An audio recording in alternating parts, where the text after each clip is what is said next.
Bagar rice combination super గా ఉంటుంది. మీరు కూడా ట్రై చేయండి ఫ్రెండ్స్. రైస్ వచ్చేసి మనం 1 అవర్ ముందు నానబెట్టేసుకొని వాటర్ అంతా పంపేయాలి. ఇలా మనము 1 అవర్ ఎంత ఎక్కువసేపు నానబెట్టుకుంటే అంత రైస్ అనేది మనకు మంచిగా వస్తుంది అనమాట. బాగా పెద్దగా వస్తుంది రైస్. ఫ్రెండ్స్ ఆయిల్ వేసుకున్న తర్వాత చెక్క వేసుకోవాలి. మా రాయలసీమ స్టైల్లో దీన్ని తిరువాత అన్నం అంటారు. ఇక్కడ తెలంగాణలో అయితే బగార్ రైస్ అంటారు అనమాట. పచ్చిమిర్చి వేసుకోవాలి.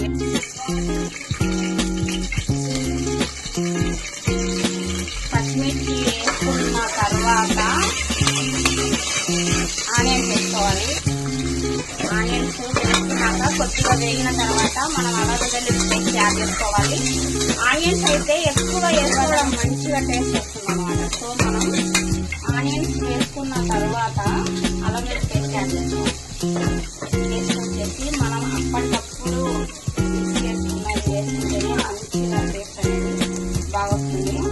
లేకపోతే అలా వీలు కాదు అనుకుంటే అలా చిన్న స్టోర్ చేసుకున్నదైనా వేసుకోవాలి. మంచిగా వేసుకోవాలన్నమాట. ఫ్రెండ్స్ ఇలా వేగిన తర్వాత మనం ఏం చేయాలంటే టమాటాలు వేసేసుకోవాలి.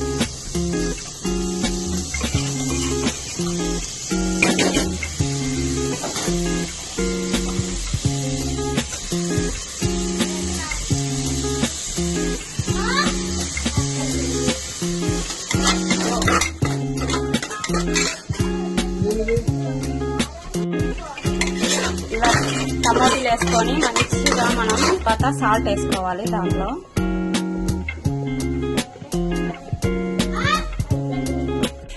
సాల్ట్ వేసుకున్న తర్వాత నేను ఈ గ్లాస్ తో 2 గ్లాసెస్ వాటర్ వేసిన అన్నమాట. ఇలా మంచిగా బాయిల్ అయ్యేటప్పుడు మనం రైస్ యాడ్ చేసుకోవాలన్నమాట. బాగా సలసలా ఉడుకుతాను ఇప్పుడు మనం రైస్ యాడ్ చేసుకోవాలి. ఇలా రైస్ యాడ్ చేసుకోవాలన్నమాట. రైస్ యాడ్ చేసుకున్న తర్వాత దీంట్లో కొద్దిగా నెయ్యి యాడ్ చేసుకోవాలి. నెయ్యి అనేది ఎక్కువగా యాడ్ చేసుకోవడం వల్ల మనకు చప్పగా అవుతుంది అనమాట. సో ఫ్లేవర్ కోసం కొద్దిగా యాడ్ చేసుకోవాలి. నెయ్యి వచ్చేసి మా అమ్మ ఊరి దగ్గర నుంచి పంపిస్తుంది అనమాట. ఊరికి వెళ్ళినప్పుడు నేను తెచ్చుకుంటాను. ఫ్రెష్ నెయ్యి అన్నమాట, స్వచ్ఛమైన నెయ్యి.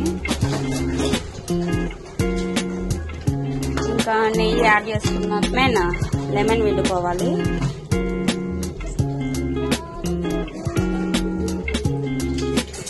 లెమన్ పిండుకోవడం వల్ల రైస్ అనేది పొడి పొడిగా అవుతుంది. ఇలా మంచిగా మనకు మేమైతే కడప సైడ్ దీన్ని తిరువాత అన్నం అంటాము. ఇక్కడ తెలంగాణలో వచ్చేసి బగారా రైస్ అంటారు. ఇంకా నా స్కూలింగ్ మొత్తం నగరంలో ఒక్కొక్క చోట ఒక్కొక్క నేమ్తో పిలుస్తారు. అయితే ఈ రైస్ అయితే మాత్రం కర్రీస్ ఏం లేకుండా అయినా తినచ్చు. చాలా మంచిగా ఉంటుంది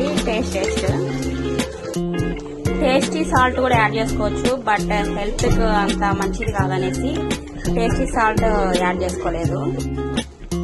ఇలా తిరువాత అన్నంలో వాటర్ అంతా అయిపోయిన తర్వాత మనం స్లో ఫ్లేమ్ లో పెట్టుకోవాలి. చిన్న మంట పెట్టేసుకొని వాటర్ అంతా మనం ఇంకా రైస్ చేసినట్టే ప్రెషర్ కుక్కర్లో కాకుండా రైస్ కుక్కర్లో కాకుండా మామూలుగా అన్నం నార్మల్గా చెరవలో వండుకుంటారు కదా, అప్పుడు మనం ఇలా సిమ్లో పెట్టేసుకొని కొంతసేపు ఉండనివ్వాలి. ఫైనల్ గా మనం ఇలా చూసుకుంటే కింద అడుగంటే కనుక రైస్ అయినట్టే. ఇప్పుడైతే రైస్ అయిపోయింది. ఓకే ఫ్రెండ్స్, ఈ వీడియో మీకు నచ్చినట్లయితే లైక్ చేయండి,